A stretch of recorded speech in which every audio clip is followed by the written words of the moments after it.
Hello, hello, hello. Thank you guys for tuning in to another episode of Let's Talk About Relationships.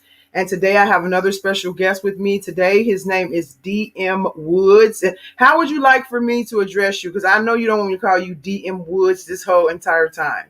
Nah, DM is perfectly fine. DM. Okay. So we have DM and he is a dating coach. Now, is that like your official title or what all areas does your coaching cover? So it originally started with life coaching, and I kind of niched down this year to focus on date Okay. and dating, right? So with that being said, I had some pretty significant events happen last year that allowed me to become really intentional and conscious on dating. And there's so much great information, I could not share it. So Yeah, that yeah. brings us to today. Yeah, no problem. And so for now you're just strictly a dating coach for now. I do life coaching. It's really set up the same. I kind of like you go for what you know. Yeah, yeah. But dating right now is the focus where I've been led by God on. So that's what I'm going after. Okay, great, great. I mean, we know that there's a lot of people that can use some help in that area. So God is there for us in all areas, not just, the big ones. So yeah, Indeed. I like that because I've been out of the dating pool for a very long time, and so but I know something like this would have been helpful to me when I was dating, and I had to learn a lot of stuff by trial and error. And I think that's one of the things about a life coach is that because I'm also a life and relationship coach. And so one of the things about a life coach in general is that we can kind of help you cut down on like learning by trial and error, and kind of giving you the shortcuts with things that we've been through and things that we've learned. We can hand those to you without you having to make, the same mistakes, not too many times anyway. So yeah. And Indeed. so you are, what is the name of your business? I mean, if you actually, let me just let you introduce yourself. So you guys, this is DM Woods, and just tell us a little bit about the name of your business, where you're from, how you got into life coaching and things like that. Just a little bit about yourself. Yeah, perfect. So my actual name is DM Woods, but you can find me on any social media under D Woods advisor or D Woods advisor. It depends on the particular social media app or etc. You can visit my website www.dwoods.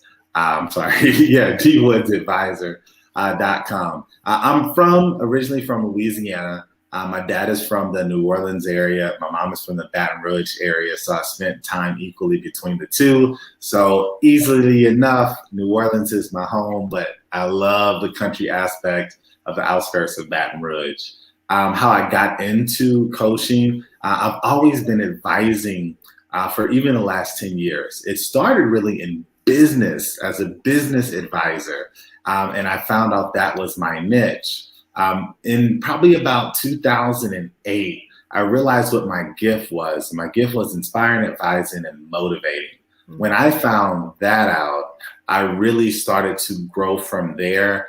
Started with business advising, then it was life advising, now it's dating advising, and who knows where God is going to take me next. But I got a lot of tools in my toolbox per se, and I'm really just about helping others no matter what the topic is. So dwoods.advisor covers a variety of items. Okay. And then so I know when we were conversing, you went to Harvard, I believe, if I'm Howard, Howard, yes. sorry, Howard. The black Harvard. But Yeah, yeah. yeah. So, and then what did you go to school for there for? I know it wasn't coaching. I'm sure they don't offer a coaching degree, but Who knows nowadays? yeah, Howard has yeah, changed so much. yeah. But I went to school for communications management, which Okay. allowed me to have that communications background and also that management background, which really was a hybrid between the two. I'm very happy I decided on that major because it's paid off tremendously. Exactly, exactly. Okay, great. Now do you mind me asking how old you are? Because, 34. how old? I'm 34. 34. Okay. Okay. You look older, but you sound young. And so I was just trying to gauge in there how old you were. So, I mean, I think Yeah. mostly because of the beard that it makes you look a little older, but Yeah, the beard is getting bigger. yeah. It's kudos to the beard. Yeah. If Yeah. I shave this bad boy off, I probably look like a teenager. Who Yeah. knows? Yeah. And then people probably wouldn't take you serious as a dating coach. And so, yeah. Who knows? Yeah. Until I open my mouth and I give them the sauce, and they're like, "Whoa." Yeah, exactly. So speaking of the sauce, let's get into the sauce. And so today we're going to be talking about, tips and pointers for kind of choosing the right person. And I'm really interested on what you have to offer on this. Like I said, I've been out of the dating pool for some time and things have changed.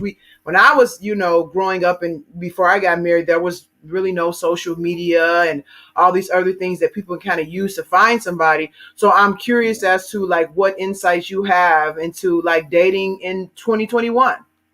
What's so funny, you mentioned that. I met a gentleman over the weekend, and he was incarcerated for about 11 years. Mm-hmm. And he had just got out, and the world was different. You go back 11 years, Instagram, it wasn't Instagram, it was just Facebook. It wasn't really all of these dating apps. There was some, but it wasn't like it is today. I don't even think Tinder wasn't even around back then. Match may have been, maybe eHarmony and some of those other things, but dating has traditionally just fundamentally changed. Exactly. But that's an extreme example.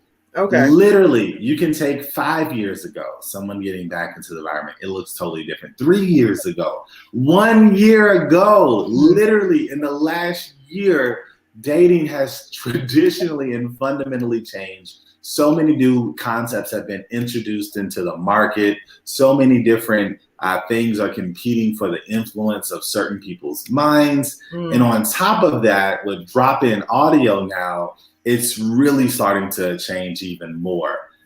So if you don't understand the environment and who is in the market, the dating market, it can be a very confusing place no matter where or who you are. Wow. I'm kind of glad I don't have to deal with that right now, but I'm still interested in what you have to say. And so what are some of the tips? I mean, I know you're going to have some things that are just fundamental, regardless of what era or whatever you grew up in. But what are some of the new things that people have to keep in mind when it comes to dating nowadays? Well, let's just start with the baseline about who is in the market. I think really understanding the market, right? So who would you say, what percentage of individuals do you think are out there, out of all the singles out, what percentage of them do you think are actually looking for something? Oh, that's a good question. Yeah. You want me to guess? Yeah, take a guess. I got the numbers. Okay. So out of all the singles today, how many? And we're talking about Americans, right? So yeah, this is American, and just looking for anything, just looking for something, whether they know what it is or not. 70%. You would think that, and then what percent do you think is looking for a serious relationship? Maybe like 30 or 40%. Right. So your numbers that you're given is what most people would think. Okay. But let's get to the reality. Okay. 50% of singles, 50%, 1 and 2, right, are looking for absolutely nothing. They don't even want anything to do with anybody. Half of the singles out there. Wow. Some people might wonder, well, what is, like, why? What does that look like? Have you ever had a time where you had just broken up, maybe you dealt with trauma in a relationship, maybe God was dealing with you on something, you wanted to fix something, or you were just focused on something else? That's where 50% of the daters are right now. 50%. So if you don't understand that, it's like you go out into the market and you think it should just be easy, and we get frustrated and we start to blame God on what's going on. But a wise man seeketh counsel is an awesome word out of the scripture, right? So you got to know what's going on. Okay. Additionally, 10%, so 1 in 10 are only looking for something that's casual. Wow. So Wow. if I'm not looking for that as a Christian, that takes out 60%. Wow. Wow. 60%. Wow. Check this out.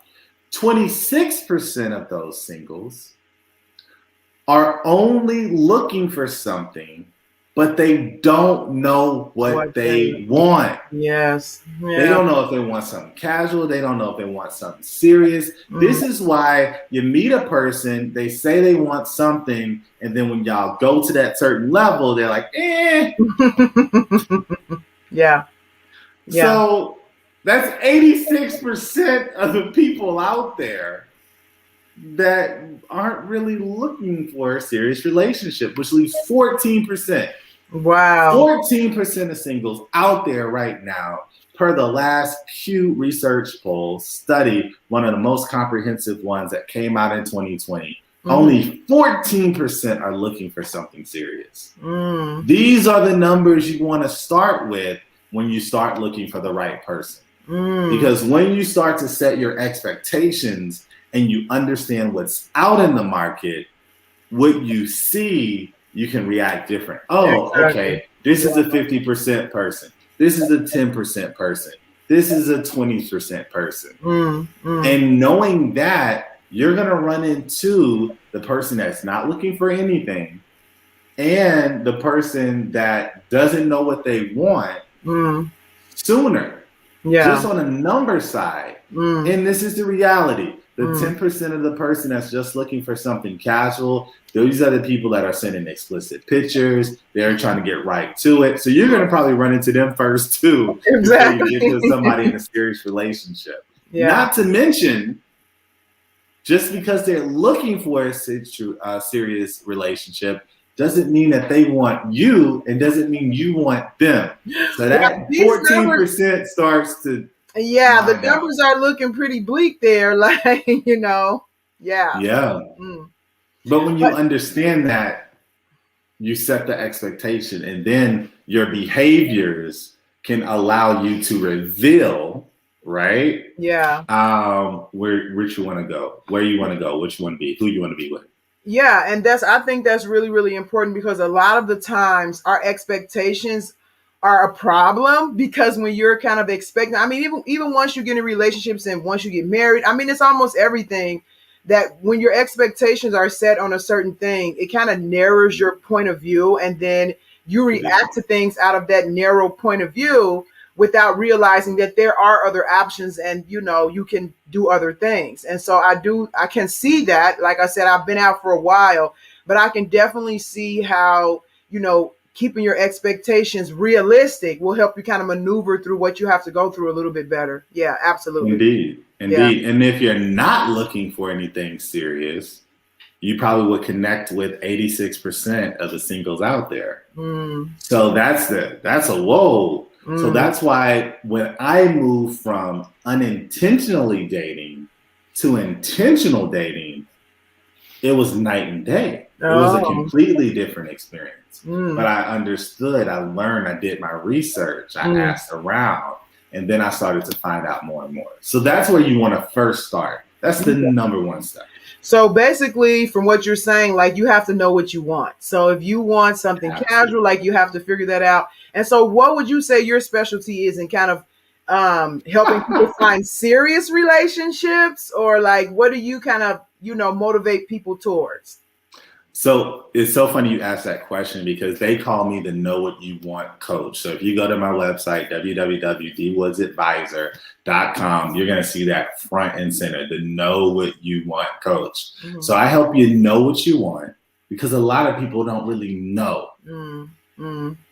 Right? And then I help you get what you want. Okay. So it's all about that. And what you can do with certain pieces of information is magnify that pool and make it greater. Okay. So the United States, for example, is a vast place. A vast place. But if you tell me you want to go see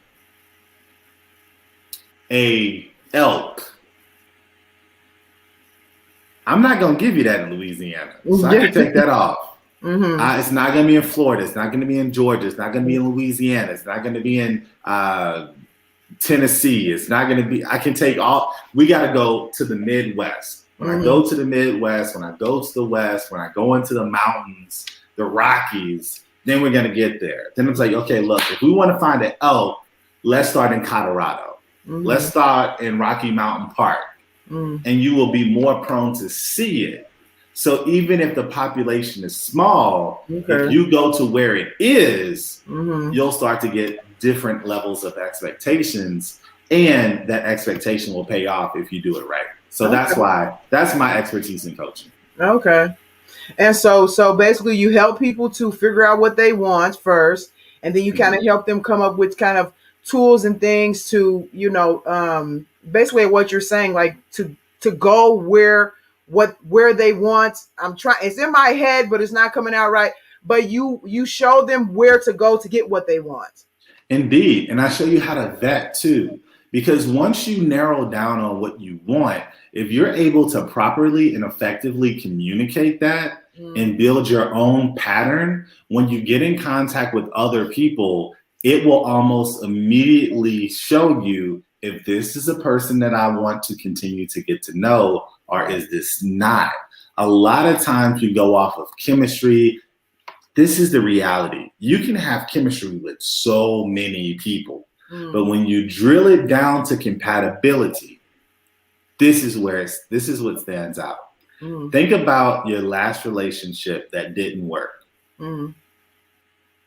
Were you compatible? And you don't have to answer this. This is for anybody watching this. Were you compatible? 9 times out of 10, if it didn't work out, probably even 9.5, you weren't compatible. It was something that didn't click. But you had chemistry at the beginning. Okay, so how do you? And I don't want to give you to give away all your secret sauce. Oh, I got plenty of secrets. We got sauce for days. I'm writing a whole book right now. We got 30,000 words. I'm probably gonna add another 5 to 15. Like I got sauce for days. Okay, and this is a gift by God, so I'm giving this free. So anytime I get to talk with somebody, we're rolling with it. Okay, amen. That sounds good. So give us some of the pointers that will help people pinpoint the compatibility and figure out what they want. Like, what are some approaches or questions that you ask, or how do you narrow that down? All right, so you're gonna love this. So let's back up just one step. So we understand the dating market, about what's out there. I would also say that there's 12 types of daters, really 13, that I've kind of noted. So you got to find out the different types of daters out there. One we're familiar with, the catfisher. You know that type. But what about the Ferris wheeler, the fisherman, the hunter, the hostage taker, right? All of these terms, because when you meet somebody and you start to interact with them, when you see certain things, you're like, oh, this makes sense. Or when you think about that person, you say, oh, that makes sense. So you got to start making sense of the individuals that you're meeting. Now, let's go to what we want. I have something called the prototype. It's a program that I do. It's an exercise. I've done it with numerous people. And some people will actually be moved to tears when we do the exercise, because it can be frustrating when you look back and see the amount of time that you've wasted. So the prototype is giving you that foundation of what you want based off of 20 different things. Okay. So one that is absolutely simple, right? Age.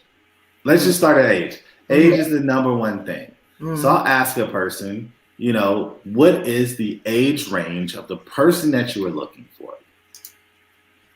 When they give me that age range, 9 times out of 10, I'll go 3 years older, 3 years younger. So if you're watching this video right now, think about your age range. What is the age range of the person that you want? What is it? Now, if that person was 3 years older and they were everything that you wanted, would you tell that person to scram? If the answer is no, there's variability in the age, and that's 1 out of 20 items. So when we do the prototype exercise, it starts to open up really how big your box is. And we do it on age, we do it on height, we do it on race, we do it on, you know, his social circle or her social circle. What about their job, the type of job they have, the income, the education? So it's 20 items, and we go step by step, precept on precept on what you want, saying if you are only focused on this one thing, what would you be willing to accept? And then what we do at the end of the day is we build this huge box that people can fall in as a potential. And if they don't fit in that box, we got to let them go. Because it's not what you want. So as soon as you meet somebody, a lot of these things, you're like, bloop, bloop, nah, okay. Gotta let them go. It's okay to let them go. What we have is this culture right now that when you meet someone new and when you're dating, you gotta try to make it work. No, you make your relationship work. But in the dating process, you have to show yourself improve. You gotta come to the table with something, right? Yeah, I like that. I like that. Yeah. Another word is, hey, a wise man counts the cost. A builder counts his cost. That's in the Bible. You got to know what it's going to cost you. You got to do the work. You got to do that level of work. So that's the next step. So the question that I have is a little bit what you were talking about, but a lot of times, especially me as a woman, I come across women with, so it's like one thing to not know what you want, but then some women, and I'm speaking more of women, and I would say men too, they have huge unrealistic expectations. Like they just won't settle for anything. And I kind of like how in your assessment, you were kind of giving them, helping them to be a little bit more flexible. So how would you approach somebody who has like this stringent criteria that he has to be A, B, B, C, C, and then when they meet somebody that doesn't fall into that very, very narrow path, they're like, throw that person away. So how do you balance that out? Because I know some women that have passed up some good guys because he didn't have a very small thing on their list. So how do you balance that? This is the thing. That is a per person question. Because the reality is this. Most individuals out there, including coaches, including advisors, including doctors, have limiting beliefs. It is one of the biggest killers on this planet, and we get that from our upbringing, from our experiences, from our conditioning. So that's where we gotta start. Because I'll give you an example. I was talking to a lady this weekend and she had this exact question and it was coming from her mom. Well, let's just take this. There's many people out here that believe this 80-20 rule where you can't have it all. Nobody's perfect, right? But you can have 80% of what you want. The 20% you just got to take. That's a limiting belief. That's a limiting belief. Bible says, ask and it shall be given. Knocking the door shall be open. The door ain't going to be open if you don't knock. You have to do the work. And what happens is so many individuals are not doing the work and they're expecting that. Another thing, is it a unrealistic expectation if that person wants them? Say that again. If that person what? Is it an unrealistic expectation if that person wants them? Oh. It's only unrealistic if you feel like that person can't get that. Or that person is asking too much. For example, let's say a person has a list, right? Because a lot of people don't even like lists. right? But the Bible says, write down your vision and make it plain. Mm-hmm. Get it simple. Mm-hmm. That's what the prototype is. Mm-hmm. But if they have 20 things, like, oh, gee, you got a list of 20 things. For example, if I say, I'm looking for a woman, I want her to have both her hands, both her feet, mm-hmm. both her eyeballs. I want her to have her teeth. Mm-hmm. I want her to be able to smile. Mm-hmm. I want her to be able to function, as a person. I want her to be able to speak English. I want her to live in the United States, and I want her to have some type of hair. Mm-hmm. Well, that's a 10 thing long list. But would anyone call that unrealistic? Mm. They wouldn't call it unrealistic because it's basic.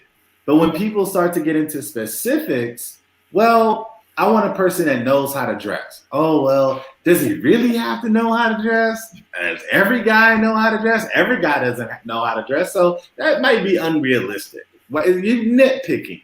But this particular person is in marketing. She goes out. She's seen by the public. So her partner is probably going to be with her. If that guy doesn't know how to dress or have some sense of style, that's not her thing. That's not what she wants. Mm.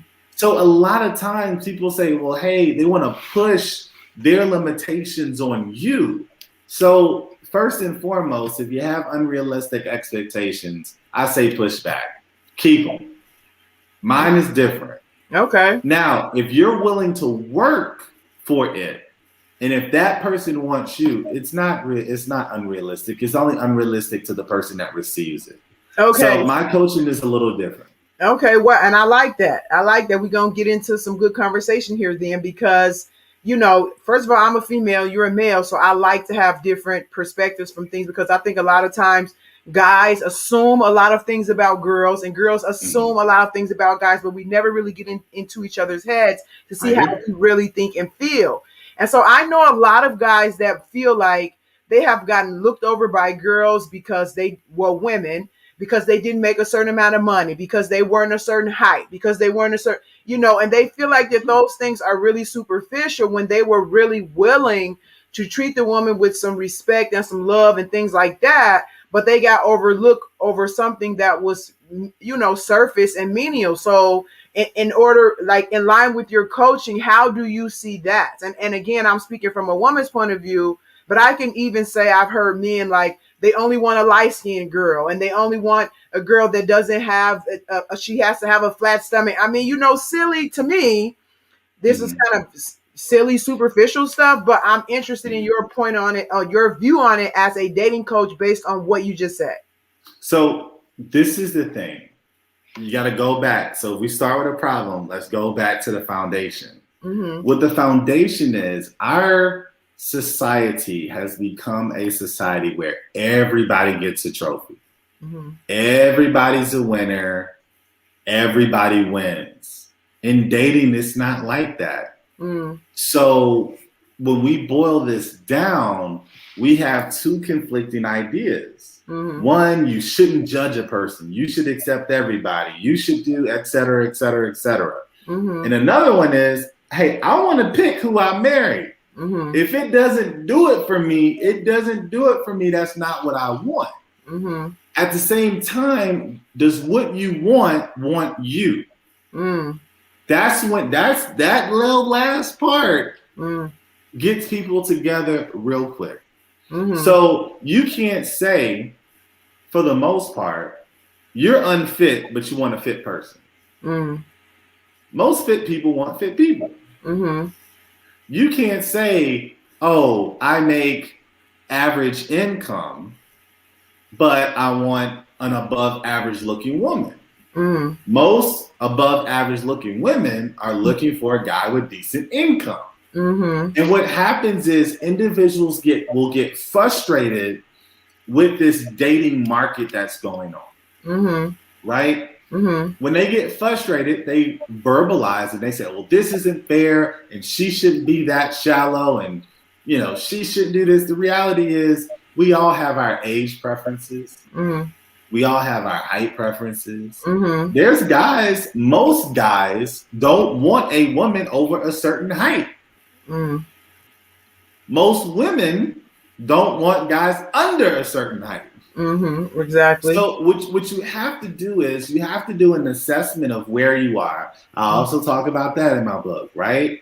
Physically, socially, financially, what are your values? How do you line up? What do you bring to the market? Yes, you're sweet, you're kind, you're a good person, right? Mm-hmm. But on the outside, when somebody is looking for a partner, what items do you have? Mm-hmm. How strong is your positioning in these items? So we can't say, oh, I'm not going to do the work, but I want everything that comes with it. Mm-hmm. Even myself, when I did an assessment and I was at the end of last year, I said,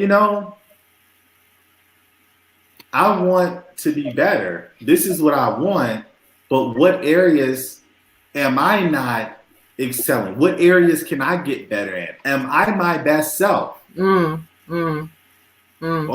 I got to turn that mirror back on me. Exactly. And when I did that, I said, you know what? I'm not in the physical position that I want to be in. So I need to get back into the gym. So I hired a trainer. I got back in the gym. I got in a weight and I got my body right. Mm-hmm. I'm still working on it, but I'm definitely better than I was. I'm lifting more, doing more, etc. Mm-hmm. But I can't just be on the sideline saying, I want to play, I want to play, I want to play. I got to put the work in. Additionally, I did other things. I said, you know what? I know I'm whole. My body is good on the outside. I'm healthy. I got this stuff going on. You know what? I want to revisit a therapist and I want to clear out everything that might be left over. So I literally went through a therapist, went through several sessions, talking, trying to find stuff, did a personality inventory assessment, got deep to see if there was anything. All the concerns that I heard from other people or said or thought myself, I digged up everything, right? But it's about doing the work, because I could have also been the same person that says, well, you should just accept me for who I am. It doesn't work like that in dating. But once you get past that point in relationships, once you've made that commitment, once you jump the broom, it is that for better or worse. It is accepting that person for who they are. But you got to do your homework. And the reality is most people are not doing their homework. They get to the test, they get to the relationship, they get to the marriage, and that union shows them who they are. Exactly. And then they blame it on the other person. Yeah, exactly. That's when we mess up. Yeah. So you got to do your work before. If not, the test is going to tell them. Yeah, exactly. That was a good one. I talk about that a lot with my coaching about how, and I had a guest on 2 weeks ago, and we talked about how your childhood trauma affects your adult relationships, and that a lot of the time the conflict in relationships comes from issues coming out and them blaming each other for their own issues, because that's what relationships do. They reveal your issues. And so yeah, very good on that one. But so a question that I have with what you were saying is like, okay, so everything you are saying, it makes sense on a very, I don't want to say worldly, but I'm trying to think of how to contrast it with spiritual, but it doesn't seem to have a lot of like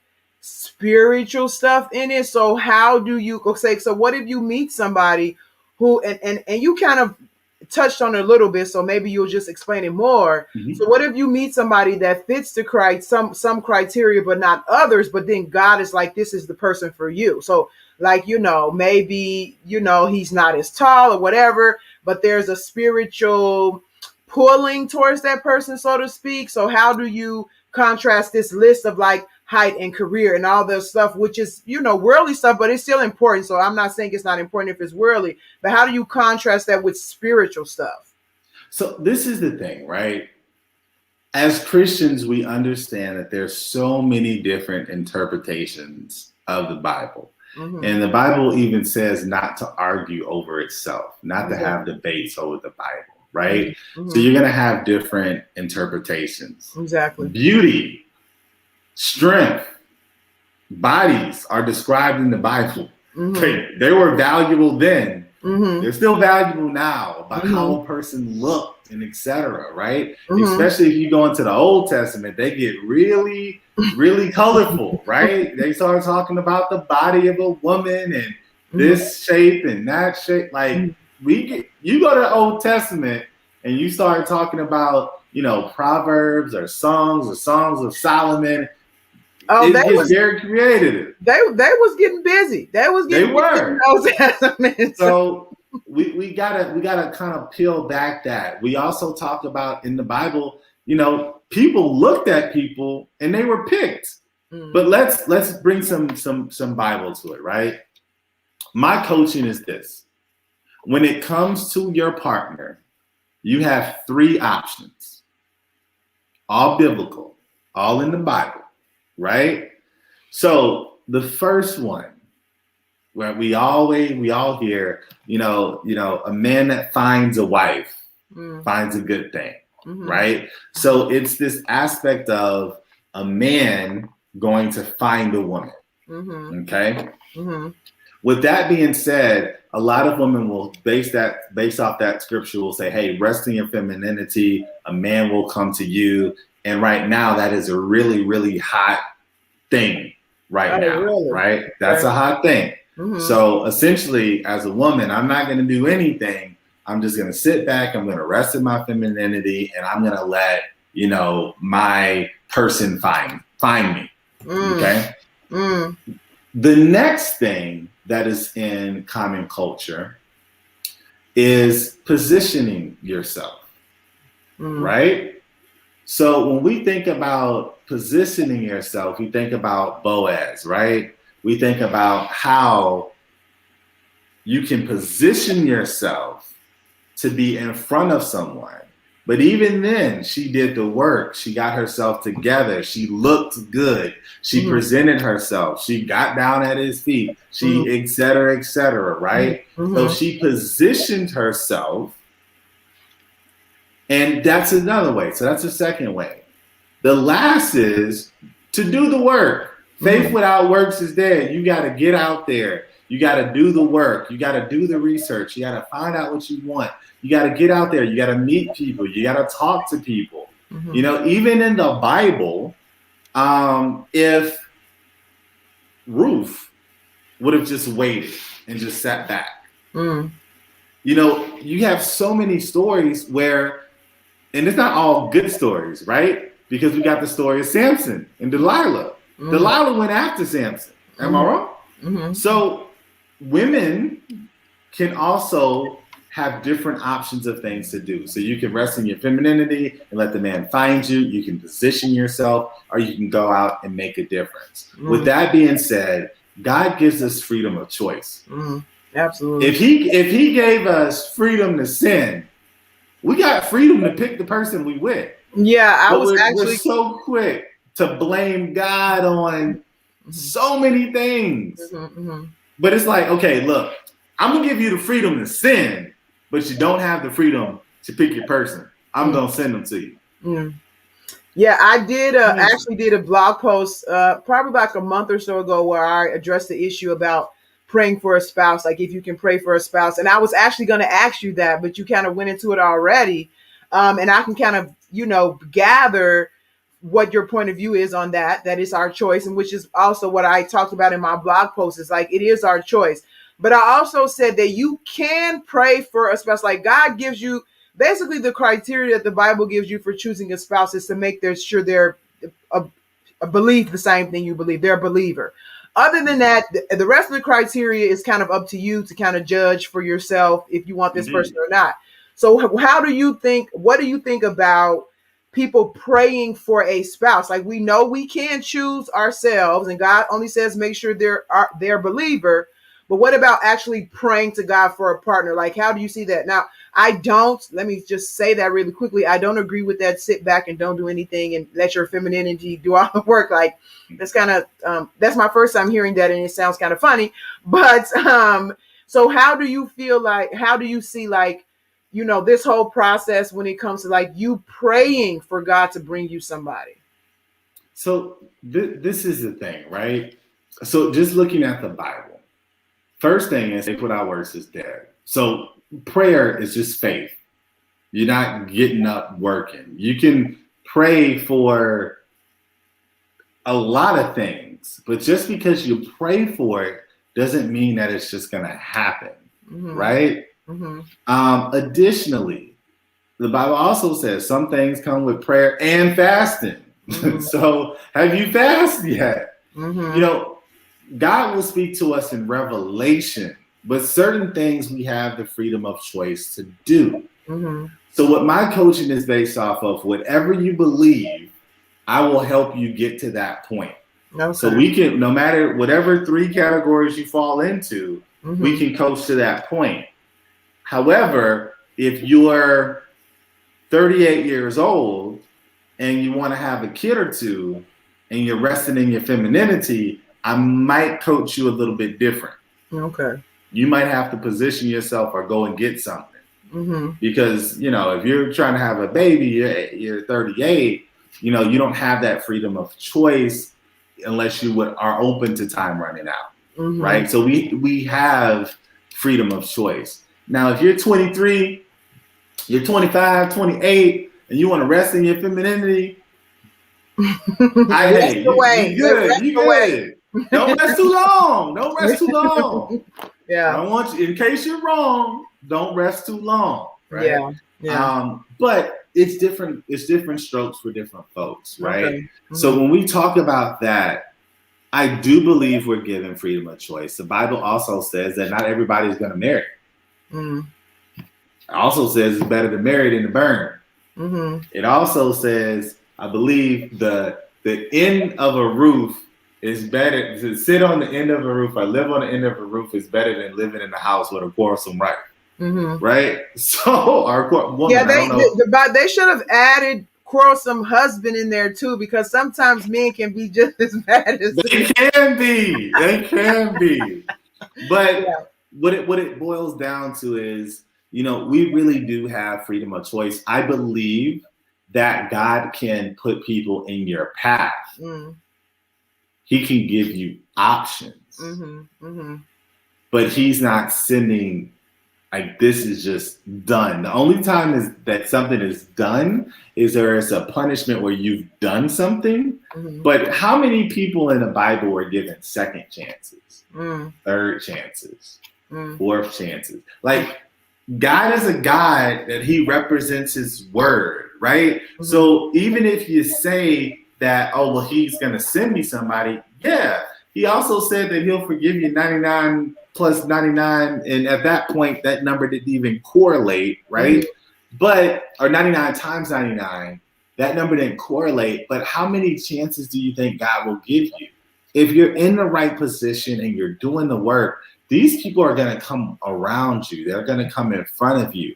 But if you don't know how to vet, you don't know the dating environment, you don't have wise counsel, it's rough. It's hard. Yeah. It's difficult. Most singles that are single are not happy.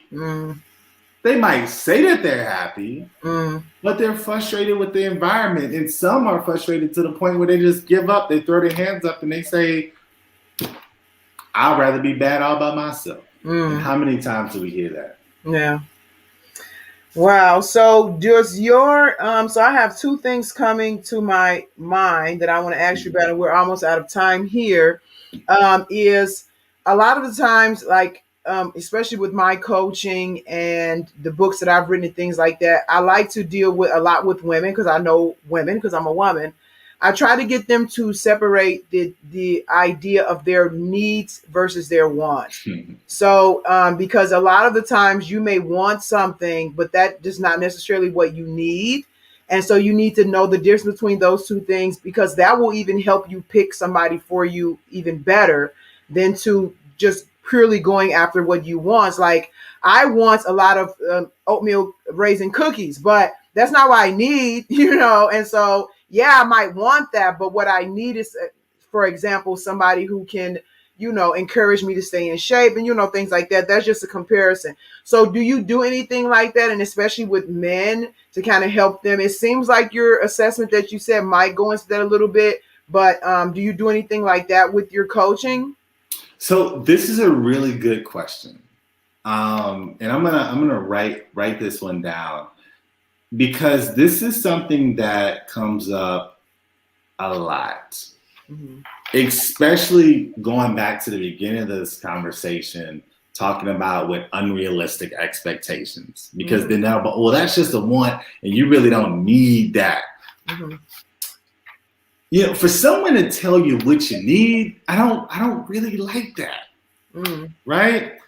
You know, we try to separate, you know, needs from wants, but is that really the right thing to do? I say mix them together. You should be able to have cake and ice cream and eat it. I never understood the concept of having cake and ice cream, but not being able to eat it. Who is this demon?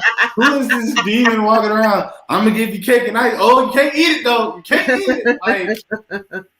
So I digress. What I was saying is this: you can get what you need and what you want. Right? When I say right now, do you need to breathe? What would you say? Of course, if I don't, I'm going to die. All right. Do you want to breathe? Yeah. Right? Because I don't want to die. Yeah. Wants can also be needs. Yeah, they can. What ends up happening is people start to separate them based on their beliefs. And you have an outside person coming in and saying what this is. My question is, do you really want it? If a person was everything that you wanted, but they didn't have this, would you tell them to scram? But that seems to be probably not. Yeah, but that seems to be a little bit of like separating wants and needs. And so, I mean, I totally get your point, and I don't want you to think like It's just it's a different way of looking at it. But I say you can have wants and needs. But my question, and that's why I say the know what you want coach, it's really zeroing down to see if a person wants it. Do you really want what you say you want? Because most of the time we don't. So it's a different way of looking at it. Yeah. But I say you can have all your wants and you can have all your needs if you're willing to work for it. Okay. I mean, I get your point, and I'm not going to say like I have a slightly different view of things, and because I coach more from like, I don't want to get into what I coach from, but so I do understand what you're saying, and I do think your perspective on it can be empowering, you know, to actually encourage and motivate people to put the work in, and understand the control that we do have over our lives, because there's some things that we don't have control over, but we do have control over our choices. And us maneuvering our choices and learning how to use our choices is a source of wisdom that I don't think enough people really tap into like they should. A lot of people end up just even if they don't say it verbally, they become like a victim of their circumstances, so to speak, without necessarily realizing that they do have the power to change those circumstances with their choices. And so I do agree with that, and I do like your take on it. But one other thing that I was thinking of is, how do you deal with people who have like emotional issues? Because sometimes people, like we talked about the show that I had 2 weeks ago, this guy was saying that, you know, he wanted, I think he said like he had lots of pairs of underwear because he had an issue as a kid from having a lack of stuff. And so you have people who have these traumatic experiences as kids, and then they kind of get filtered into their desires, and they don't necessarily realize a lot of the time that what they're wanting is an issue. It comes from trauma. And so then, based even what you're saying, when you have people who are really unhappy being single, do you do anything to like help them understand that they can be happy while they're single, and that they should not have the expectation that a person is going to come and fix their lives and make them happy if they're not happy already? So do you kind of go into any of those type of things? So I love this question. So it's like, I need a person to make me happy, right? Do you want to be with an unhappy person? Heck no, you don't. So you have to get whole and you have to get happy first. For you to you have attract to what it is date that you want. yourself first. Literally, I did an exercise earlier this year where I took myself out every weekend, finding different trails in Georgia and different waterfalls. And I would be in the woods by myself. And some days I would be like, Lord, why did I forget my gun? Because I don't know where the heck I'm at.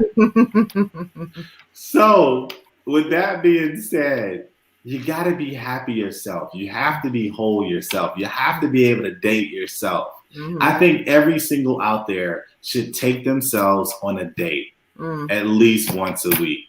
Do something. Oh, I don't got no money. Go to a walkway.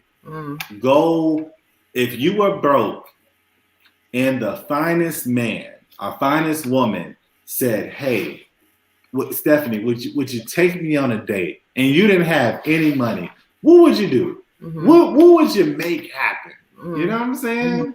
You know, do you have enough to put, you know, if you live in the city, you got the little scooters that you can rent. Do you have $10 to ride a scooter for a half an hour and darn near kill yourself on the side of the road? Like, find something, do something, get out there. Treat it like a date if you had someone with you. And we are empowered. We are empowered because thoughts become actions, right? And the Bible talks about life and death is in the power of our tongue, right? You have the words to create the life that you want to live. But you have to be whole, happy, dating yourself first, and complete.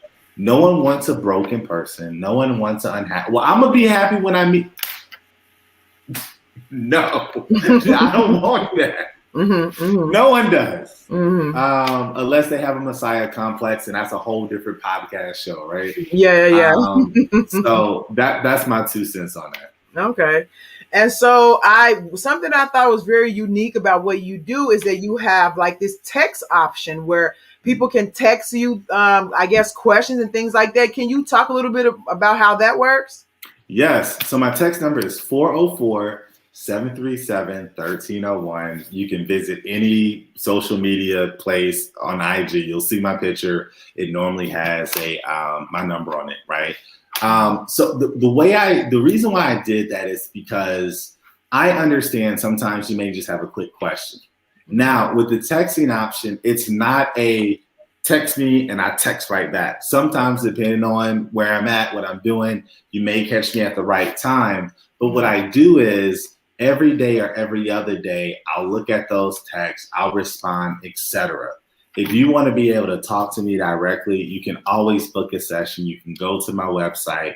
We can have a conversation. Or if you're, financially challenged, you have more time than money, then you can find me on Clubhouse. There's numerous rooms that I do. I did a room last night. It lasted, 5 or 6 hours, where we allow people to talk. And if you come in in that room and you ask me a direct question, I'm going to spend a little time. Depending on if it's my room, I can spend more time. If it's someone else's room, I may be able to give you a quick answer. But that's the beauty of that date coaching coming with that life coaching. And man, we can break some really big beliefs. What's going on? Last night, there was a young man moved to emotion, moved to tears. And he needed someone to pour into him. And I was able to in that space. So if you have the time to wait for that, hey, stalk me on Clubhouse. Find me. You can find me at dwoods.advisor is the best way to find me. You can even type in DM space Woods now. You'll probably see my picture, red background, sitting down number. But if you follow me on Clubhouse or IG or etc., you'll be able to get access to me. If you send me a DM, I'm going to tell you to text me. because I allow that to be a space where I can unplug from, but then when it's time for me to pour, I can pour and pour freely. Okay. So I just don't do the advice through IG messages because I'm on IG throughout the day, if that makes sense. Yeah, so I will put the link to your website in the comments for anybody who's interested in that. And I'm pretty sure you have all of your other social media platforms right on your webpage there too. Yeah, most definitely. And then the text number, all you got to do is just shoot me a text. So if you want to, if you're listening to this, you can type Stephanie, you can type relationships, I'll get it. But let me know where you heard from me. Type in the podcast name. I'll be able to read that text and I'll be able to get to you, and I will be able to answer some questions. So it's very helpful. Okay, great. That sounds really good and interesting. I have never heard of anything like that with the coach doing that with the text. So I thought that was pretty cool, which is why I wanted to ask you about it.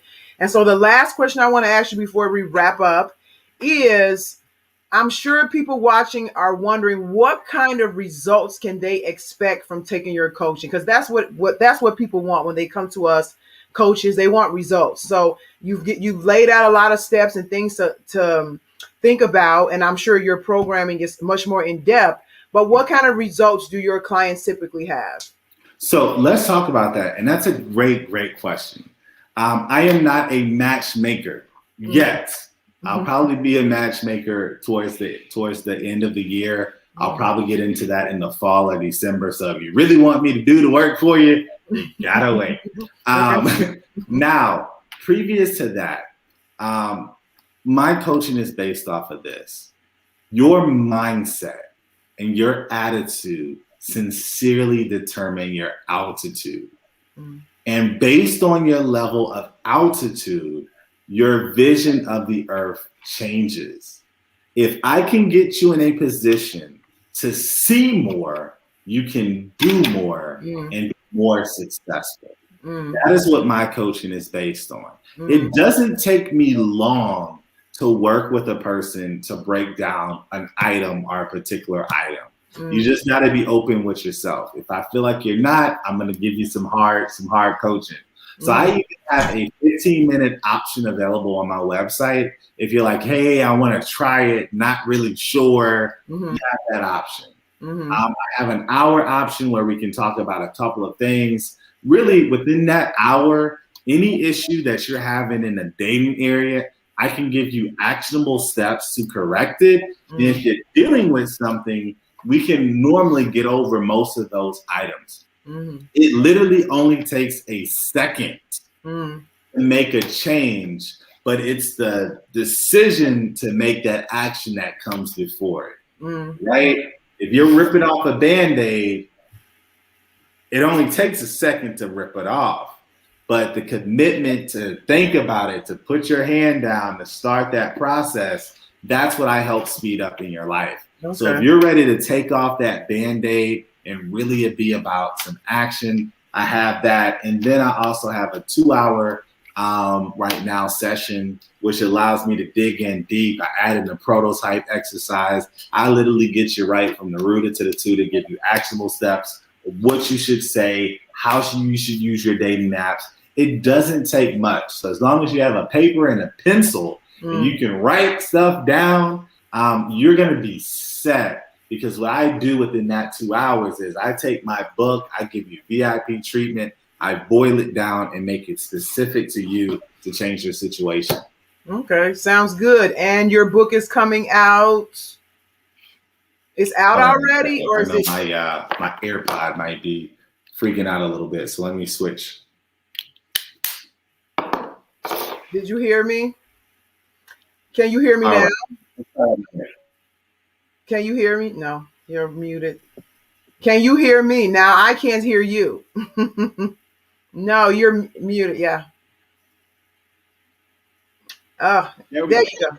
There you go. Okay. Boom. So the last thing I wanted to have you mention before we wrap up here is your book. Now you said something about a book. Is it out, or are you in the works? This book is going to come out late summer. Okay. And it's going to be September 9th or September 20th. Okay.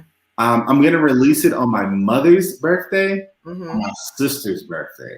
Okay. It is a toss up, but I want it to come out in late summer, so you can actually go through the fall and get ready for the winter. And if you're single in the winter, it'll help you get through the winter.